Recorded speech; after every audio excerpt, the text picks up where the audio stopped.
Jacqueline, you've heard a lot recently about the time it will take to get your ballot to your local elections office. But what happens next? We took a look at what it takes to get these ballots counted and what some elections officials say could make it go faster.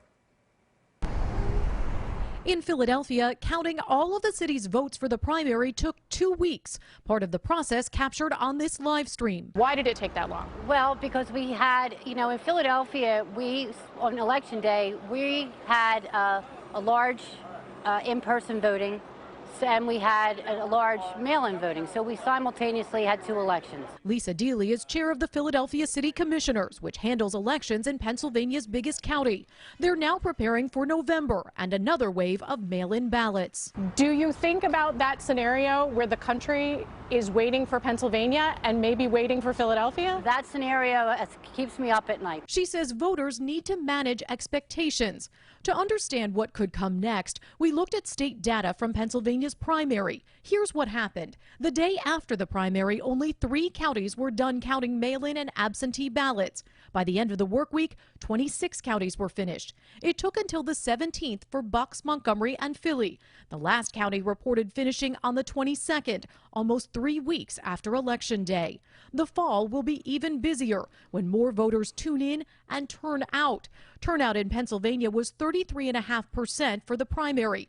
It was a little over 70% for the 2016 general election. Unless we get help from the Pennsylvania state legislature and the governor. Commissioner Gene DiGirolamo sits on the Board of Elections in Bucks County. The Republican is among the elections officials pushing state lawmakers to pass legislation that would let them start the process of opening and dealing with ballots earlier. You cannot start opening the envelopes that contain the ballot until Election Day at 7 o'clock. Not all states do it this way. In Florida, elections officials can start scanning and tabulating at least 22 days before Election Day, and even earlier this year because of an order from the Republican governor. The situation we need to avoid in Pennsylvania is a multiple day, if not a multiple week delay in determining who won Pennsylvania in this presidential election.